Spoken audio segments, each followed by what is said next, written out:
Chapter 10 of Mansfield Park by Jane Austen.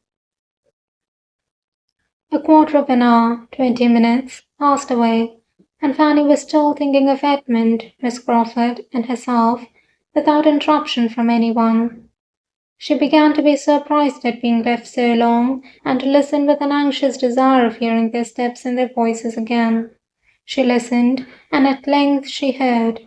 She heard voices and feet approaching, but she had just satisfied herself that it was not those she wanted when Miss Bertram, Mr. Rushworth, and Mr. Crawford issued from the same path which she had trod herself and were before her. "Miss Price all alone?" and "My dear Fanny, how comes this?" were the first salutations. She told her story. "Oh, dear Fanny," cried her cousin, "how ill you have been used by them! You had better have stayed with us." Then seating herself with a gentleman on each side, she resumed the conversation which had engaged them before, and discussed the possibility of improvements with much animation. Nothing was fixed on, but Henry Crawford was full of ideas and projects, and generally speaking, whatever he proposed was immediately approved, first by her, and then by Mr. Rushworth, whose principal business seemed to be to hear the others, and who scarcely risked an original thought of his own beyond a wish that they had seen his friend Smith's place. After some minutes spent this way, Miss Bertram, observing the iron gate, expressed a wish of passing through it into the park, that their views and their plans might be more comprehensive.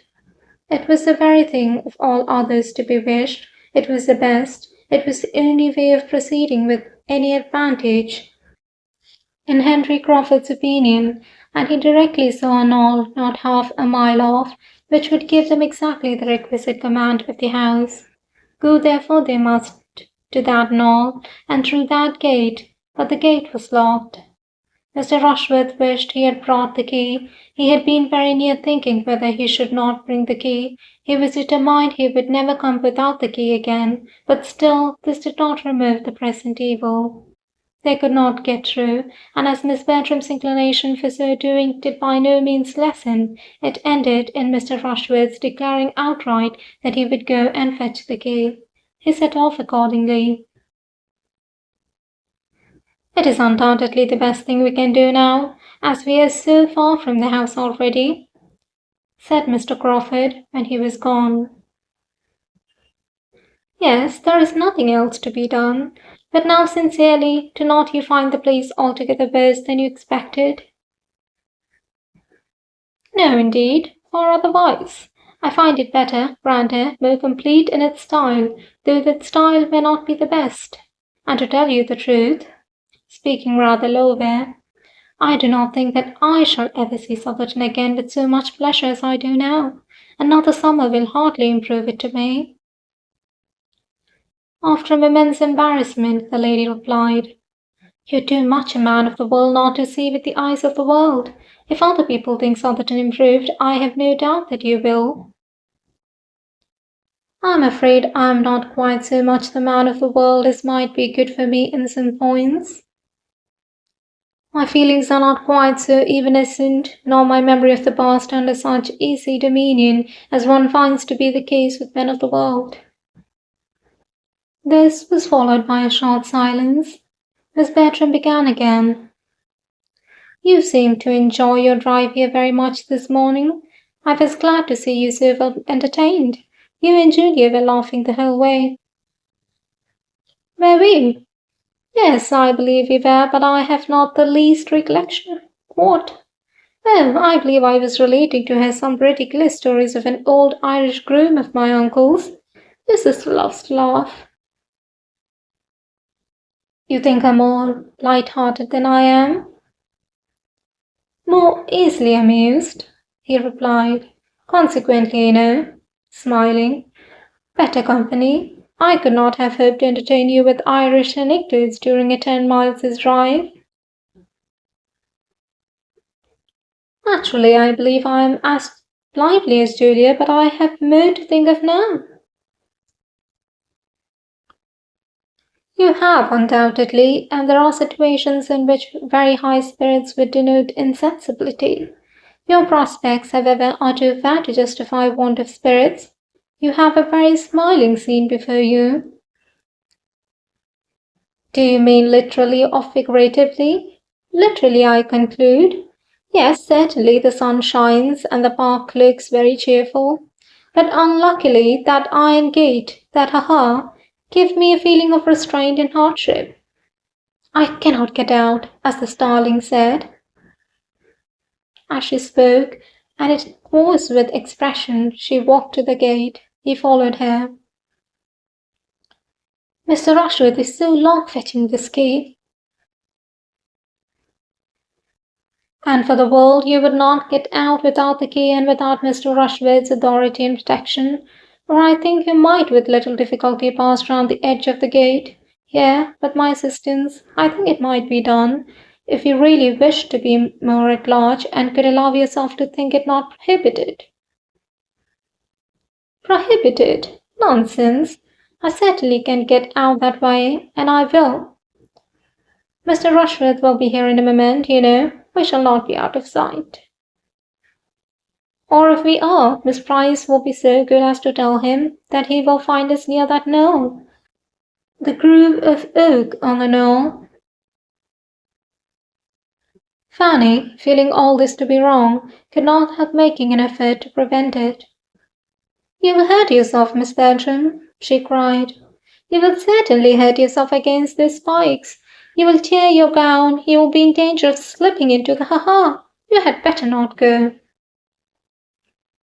Her cousin was safe on the other side while these words were spoken, and smiling with all the good humour of success, she said, Thank you, my dear Fanny, but I and my gown are alive and well, and so good-bye.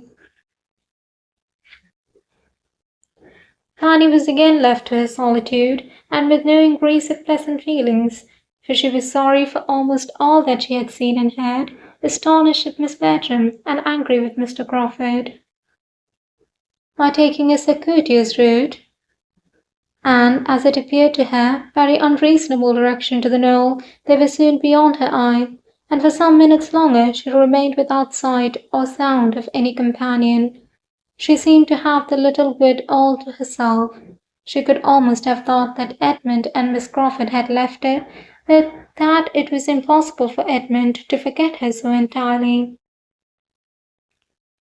She was again roused from disagreeable musings by sudden footsteps. Somebody was coming at a quick pace down the principal walk. She expected Mr. Rushworth, but it was Julia, who, hot and out of breath, and with a look of disappointment, cried out on seeing her. Heyday! Where are the others? I thought Maria and Mr. Crawford were with you. Fanny explained. A pretty trick, upon my word. I cannot see them anywhere. Looking eagerly into the park. But they cannot be very far off, and I think I am equal to as much as Maria, even without help. With Julia, Mr. Rushworth will be here in a moment with the key. Do you wait for Mr. Rushworth? Not I, indeed. I have had enough of the family for one morning. Why, child, I have but this minute escaped from this horrible mother. Such a penance as I have been enduring while you were sitting here so composed and so happy. I might have been as well, perhaps, if you had been in my place, but you always contrive to keep out of these scrapes. This was a most unjust reflection, but Fanny could allow for it and let it pass. Julia was vexed, and her temper was hasty, but she felt that it would not last, and therefore, taking no notice, only asked her if she had not seen Mr. Rushworth. Yes, we saw him. He was posting away as if upon life and death, and could but just spare time to tell us his errand, and where you all were. It is a pity he should have so much trouble for nothing. That is Miss Maria's concern. I am not obliged to punish myself for her sins. The mother I could not avoid, as long as my tiresome aunt was dancing about with the housekeeper, but the son I can get away from. and she immediately scrambled across the fence and walked away, not attending to Fanny's last question of whether she had seen anything of Miss Crawford and Edmund. The sort of dread in which Fanny now sat of seeing Mr. Rushworth prevented her thinking so much of their continued absence, however, as she might have done. She felt that he had been very ill-used, and was quite unhappy in having to communicate what had passed. He joined her within 5 minutes after Julia's exit, and though she made the best of the story, he was evidently mortified and displeased in no common degree. At first he scarcely said anything. His looks only expressed his extreme surprise and vexation, and he walked to the gate and stood there without seeming to know what to do. They desired me to stay. My cousin Maria charged me to say that you would find them at that knoll, or thereabouts. I do not believe I shall go any further, said he sullenly. I see nothing of them. By the time I get to the knoll, they may be gone somewhere else. I have had walking enough. And he sat down with the most gloomy countenance by Fanny. I am very sorry, said she. It is very unlucky, and she longed to be able to say something more to the purpose. After an interval of silence, I think they might as well have stayed for me, said he. Miss Bertram thought you would follow her. I should not have had to follow her if she had stayed. This could not be denied, and Fanny was silenced. After another pause, he went on. Pray, Miss Price, are you such a great admirer of this Mr. Crawford as some people are? For my part, I can see nothing in him. I do not think him at all handsome. Handsome! Nobody can call such an undersized man handsome. He is not 5'9". I should not wonder if he is not more than 5'8". I think he is an ill-looking fellow. In my opinion, these Crawfords are no addition at all. We did very well without them. A small sigh escaped Fanny here, and she did not know how to contradict him. If I had made any difficulty about fetching the key, there might have been some excuse, but I went the very moment she said she wanted it. Nothing could be more obliging than your manner, I'm sure, and I dare say you walked as fast as you could, but still it is some distance, you know, from this spot to the house, quite into the house, and when people are waiting, they are bad judges of time, and every half-minute seems like 5. He got up and walked to the gate again, and wished he had had the key about him at the time.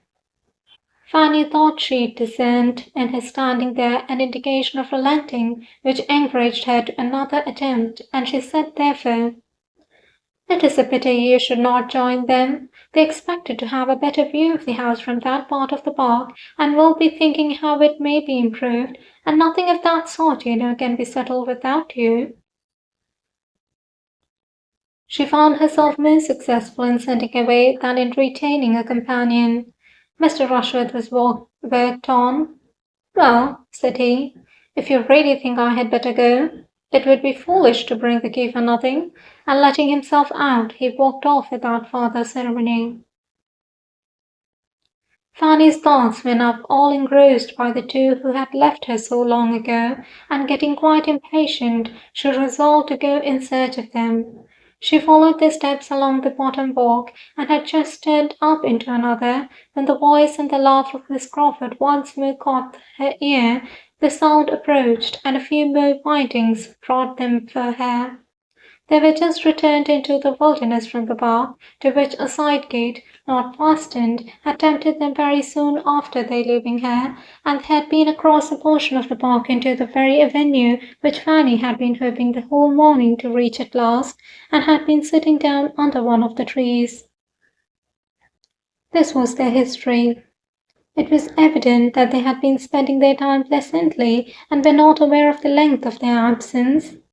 Fanny's less consolation was in being assured that Edmund had wished for her very much, and that he should certainly have come back for her, had she not been tired already.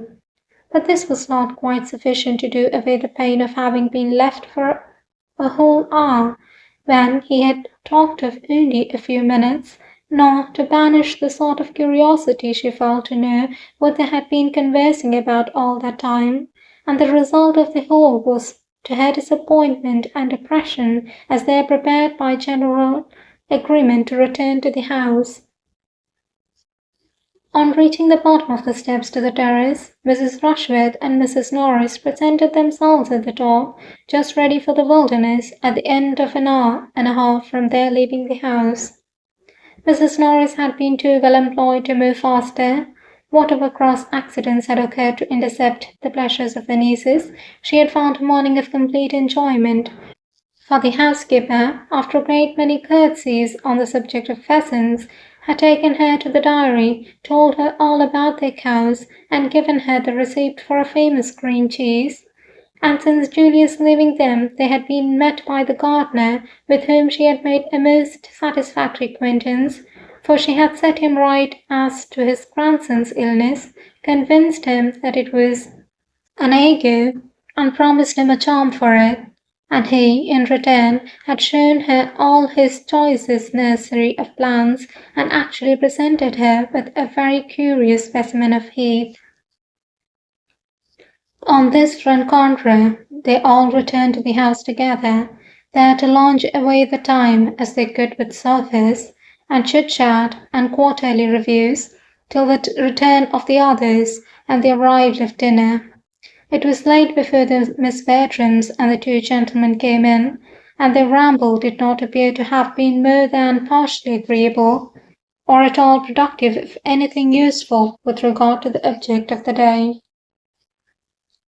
By their own accounts, they had been all walking after each other, and the junction which had taken place at last seemed, to Fanny's observation, to have been as much too late for re-establishing harmony as it confessedly had been for determining on any alteration.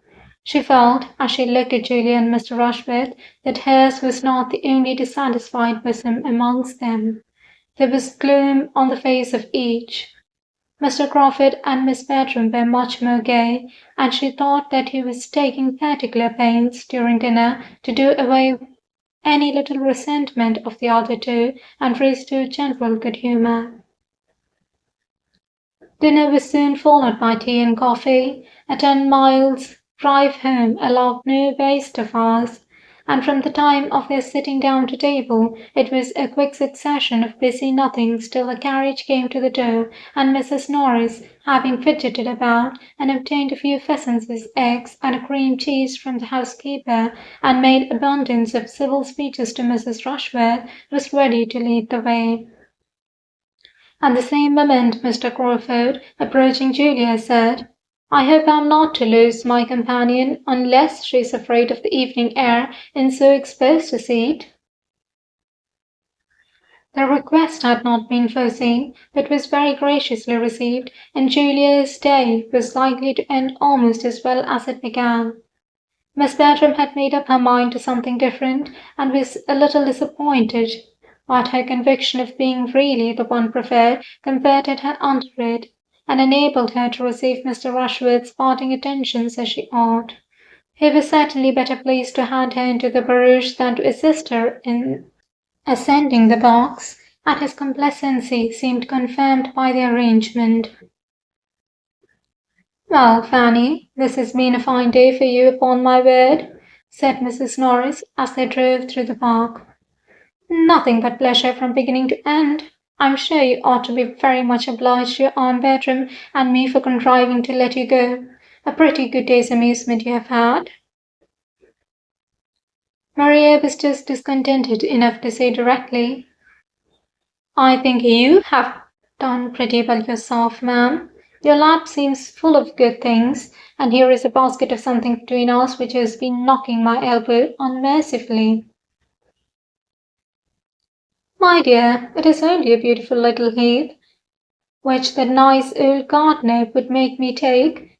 But if it is in your way, I will have it in my lap directly. There, Fanny, you shall carry that parcel for me. Take great care of it. Do not let it fall. It is a cream cheese, just like the excellent one we had at dinner."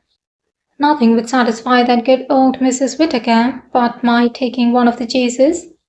I stood out as long as I could, till the tears almost came into her eyes, and I knew it was just the sort that my sister would be delighted with.